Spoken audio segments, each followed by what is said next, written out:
everybody. Welcome back to another weekly edition of 5 Minutes at the Frat House. And Frat House Mike and Sidekick, well, we find ourselves back inside the comfy confines of the Frat House after doing that all NFL roundtable last week, which was a lot of fun. That was great. Yeah, that was great. Yeah. Terrific show. And we appreciate all of the views that you have given us on that one this week.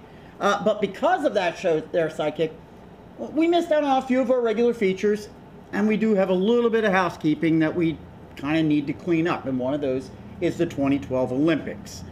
And that concluded about 11 days ago, and you might remember that when we first started covering that a couple of weeks ago, I indicated, well, that the U.S., we had been behind for a couple of Olympiads there in a row to China. Not this year.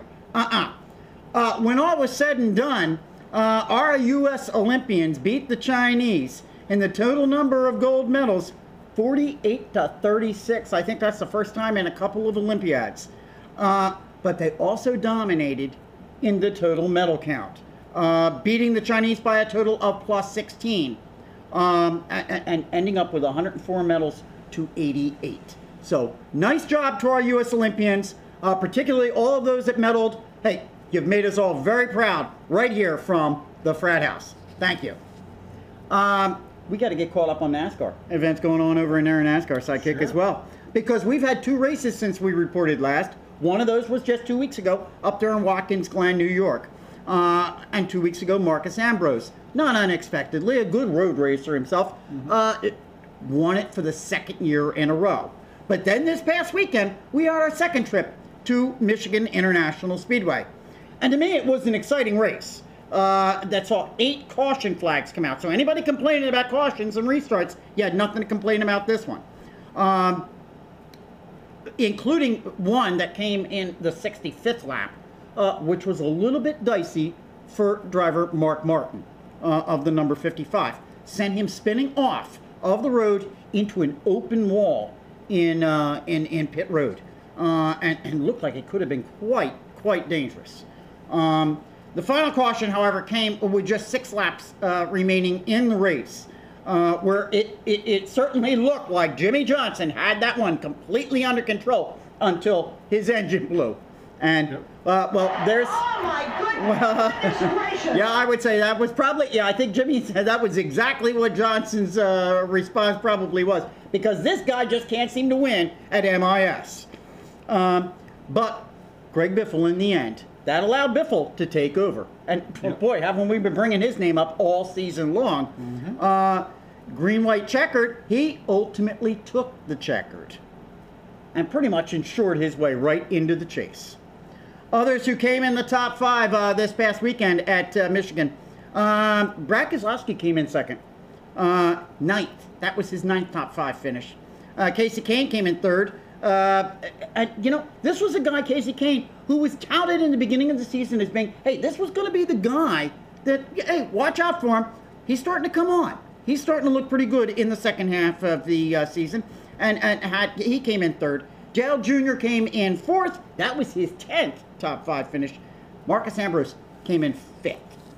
And so how do events look right now with our Sprint Cup leaderboard? Well, with that win on Sunday, Greg Biffle shoots all the way back up to the top spot of the board with 823 points. Matt Kenseth, well, he stays in 2nd with 803. Dale Jr. now drops back to the 3rd spot with 801. Jimmy Johnson, despite the DNF, on Sunday, he's still there at the number 4th spot with 795. Brad Keselowski breaks into the top 5 again with 776. But, you know, it seems to me that even with 3 races remaining, these guys are getting into the chase. That's automatic. I mean, I don't think there's much that's going to change that. Yeah, what is changing is the wild card. Yeah, the top part of the roster is pretty much locked. Yeah. After this week, you'll probably see a couple more people lock in.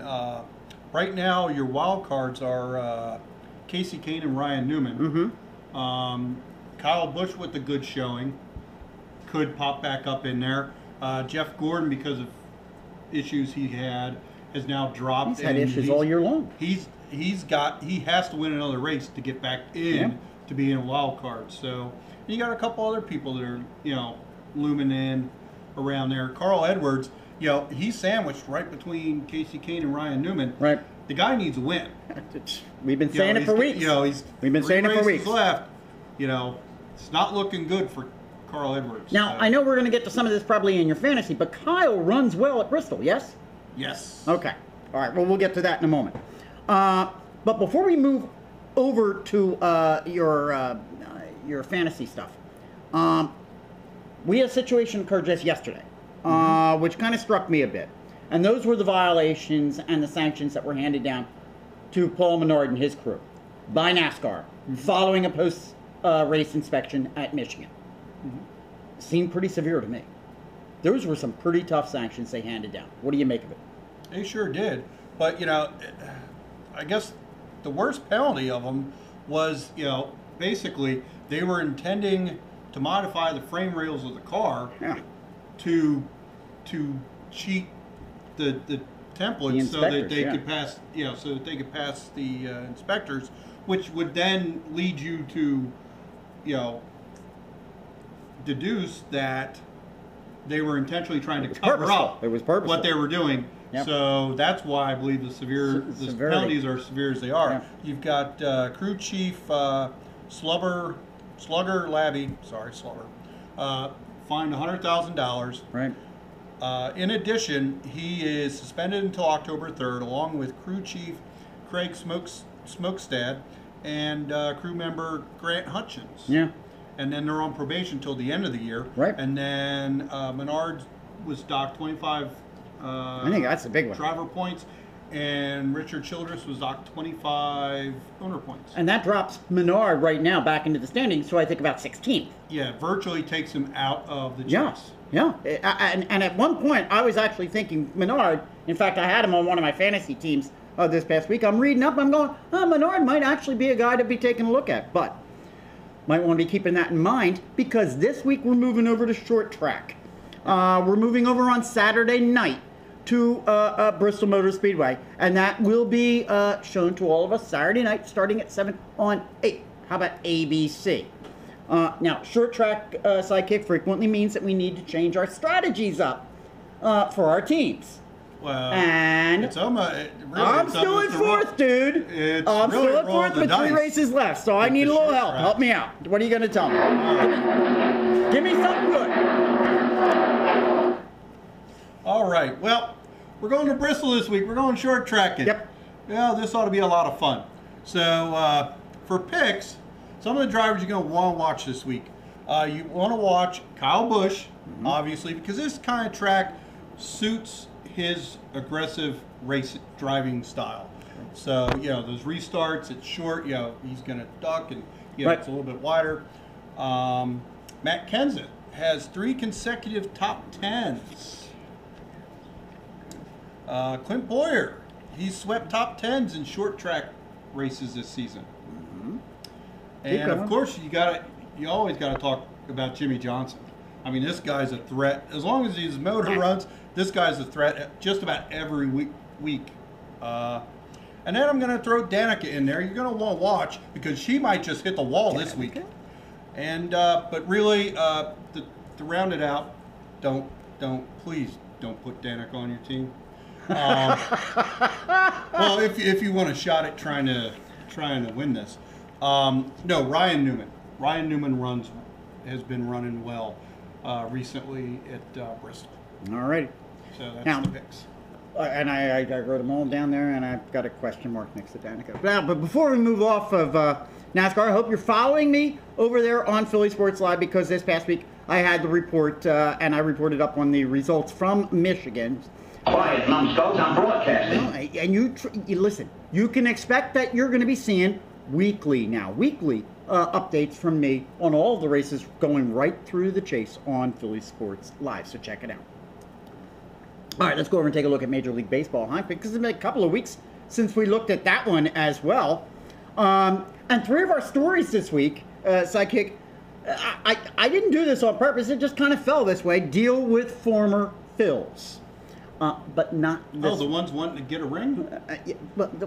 Okay. But not this one, all right? The first one, listen, when I saw the first one, I got to be honest, I was kind of scratching my head. 50-year-old Roger Clemens made a splash this week amidst all of the PED talk going on with Melky Cabrera and with. Looks like I picked the wrong week to put on 30. Well, he may have, and Bortolo Colon, by claiming that he was taking the mound again. 50 years old, going to take the mound again for the Independent League Sugarland Skeeters. Now, apparently the general belief is that what he's trying to do is he's trying to work his way back to the Astros. And his hope is that if he could even get himself 1, maybe 2 starts before the season concludes with the Astros, what that would do is it would successfully push him his Hall of Fame start time back so that he would not be included in this year's class, which includes people like Mark McGwire, Barry Bonds, and Rafael Palmeiro. Now, I'm going to tell you something. All of them have, of course, been connected with the steroid era, the quote-unquote steroid era, which we were told by our commissioner had ended a long time ago. Now, look, I'm going to tell you. We're still in the steroid Oh, you era. got that one right. Listen, I'm sorry. I feel bad if you're a fan of Roger Clemens, and I don't know whether you think he should be in Cooperstown or not, but this kind of a move, to me, is just that, of a curmudgeon. That's it. Well, plus, if he shows up, in an Astros game pitching, if I was the commissioner, I'd be walking him straight from the mound after the game in for the piss test, because he's got to be taking something. There you go. There you go. It's got to be random, though, according to the CBA. All right. We just don't know which game he's pitching. He's going to do it. My brand. Alrighty, listen, like all major league umpires, Jim Joyce, well, he's had his share of criticism. Some of that, however, might be somewhat softened after the call he made on Monday night. Jim Joyce apparently was heading onto the field to officiate a game in Arizona for the Diamondbacks game. And he was heading down the umpire's hallway to the field when he encountered a Diamondbacks employee, apparently, or for what appeared to him, suffering from a heart attack. Well, he quickly administered CPR, saving the woman's life. I think you just became my personal hero.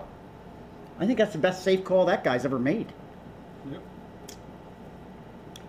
On July 31st of this year, the Philadelphia Phillies traded Hunter Pence to the San Francisco Giants after spending just 1 year with the team. And we acquired him during the trade deadline last year. Now, Pence was okay with the team. In fact, I think a lot of us were probably, we liked the guy for the half year that he spent with us last year. But not so much this year. As he proved daily, he had all kinds of trouble out there in defensively in right field. So when we got rid of him, to me it was kind of a, good riddance. Not exactly. This past Tuesday evening, the Phils distributed 40,000 Hunter Pence bobblehead collectibles. Are they really collectible?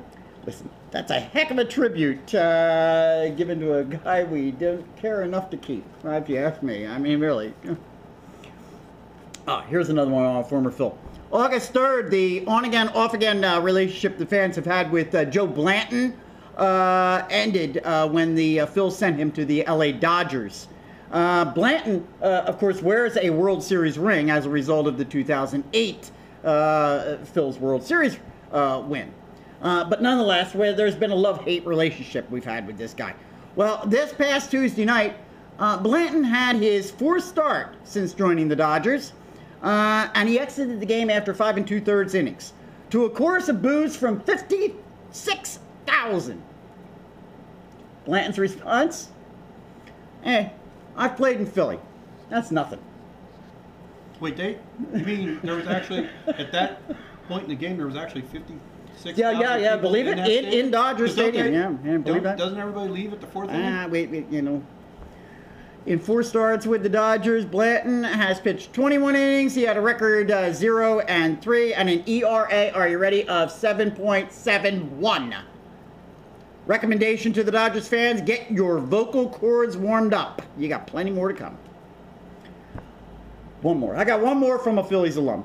Brewers pitcher Randy Wolf got his start as a 22-year-old starter in 1999 with the Phils and was on the team's roster right through to 2006. Now, after that, he made trips to the Dodgers, the Blue Jays, the Padres, the Astros, and ultimately the Brewers for the past 3 seasons.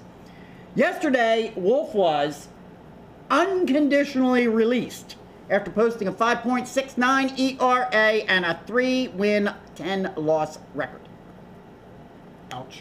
Worst part was, he got released on his 36th birthday. Wonder if they got a bobblehead for him. What do you think? I think they're giving a bobblehead away. All right. It's been a couple of weeks since we looked at our league standings, so let's do that right now. Over in the American League, the Yankees currently have a 3-game lead over the Tampa Bay Rays. The Chicago White Sox are just 2 games in front of the Detroit Tigers. And the Texas Rangers are 5 games in front of the Oakland A's. Now, we only have about 5 weeks left remaining in the baseball season, so we thought this would be a good time now for us to start tracking what's going on in the wild card. And we've talked about this already this year. Yep. We've got 2 this year. Not just 1, but 2. And those 2 teams will play a 1-game head-to-head, and that will decide who's going to be the wild card. So, how's it looking in the AL? Well, right now, the number 1 and number 2 contenders. You got the Tampa Bay Rays and the Oakland Athletics. Would, in fact, right now, if the season ended today, they would play the 1 game. However, the Orioles are right behind in 3rd place. Come on, O's. Let's go over and take a look at the National League. In the National League, you got the Nationals are still the best team, not only in the East and in the NL, but in Major League Baseball. And they are now 6 games ahead of the Atlanta Braves. The Cincinnati Reds are 8 games in front of the Cardinals. And the San Francisco Giants, that Western Division still continues to be somewhat tight, are 2.5 games in front of the Dodgers. In the wild card, however, the Atlanta Braves and the St. Louis Cardinals right now would come out number 1. Your Cardinals would get in as a wild card again. However, they'd have to play against the Braves. And they would play that 1 game. But you got the Pirates, who are right there in 3rd place. And so we'll continue to track the standings and the wild card as we continue to go through the remainder of the season. Before we leave baseball, though, I want to go over to our Frat House Facebook post of the week, and it kind of ties in also as well to our 5 minutes outside the Frat House. They're kind of connected. And we go back to an event that we attended about 2 weeks ago, a little bit less than 2 weeks ago, down there at Citizens Bank Park for the Gary Maddox Barbecue Rib Challenge. Yeah, do I have the right name? Yeah, rib cook-off. Well, while we were there, we were able to catch up with our buddy and Facebook fan, Ken Avalon, who's the founder and the president of the Philadelphia Sports Hall of Fame. Yep. And they had their own barbecue exhibit there as well. And we posted a pic of us there with him on our Facebook page, and it got over 200 views. So we thank you for checking that out. That's fantastic. In fact, we had a tremendous amount of views just this past week. So good for all of you for continuing to post. It's always a great time hanging out with Ken. It really is. And that was a great event. We're talking about entering it ourselves next year. So we'll keep your eyes we'll let you know about that. And that kind of leads right into our 5 minutes outside the Frat House pick for this week, which included, there's all, we had all of us there, the whole Frat House gang, including our technical director, Brandon, was there as well. All right. All right, before we close out this week, you got to get over there. You got to check out Fan Junkies. Fan Junkies is on fire right now, honestly. And you got to sign up, all right? Social network site. I've been saying it for weeks and weeks and weeks. Just like the old Facebook. Get over there, sign it up for nuts like us, all right? Yep. Great time. We got 2 weeks before football season starts, so this is a good time to be jumping in there, all right? Also, I want you to please hang with this show right through the credits because we got some very special homegrown video to close things out from Brandon, our technical director. He had his racing bike out on the track this past weekend, and he got some fabulous footage right there while he's driving his bike, using this very camera that's shooting this right now, and blowing away a couple of other cyclists right there on the track. It's great stuff. Got to check it out. So hang right through the credits. finally, you want to make sure you're right back here with us next week because, hey, it's going to be the last show of our first season. That's special right there unto itself. But we've got a couple of special guests coming by for our last show of the first season. So you want to make sure you're right back here with us. All right. Now, in the meantime, you know what you got to do. As I've been saying all year, keep us real, keep us live. Hey, keep us going. See you next week.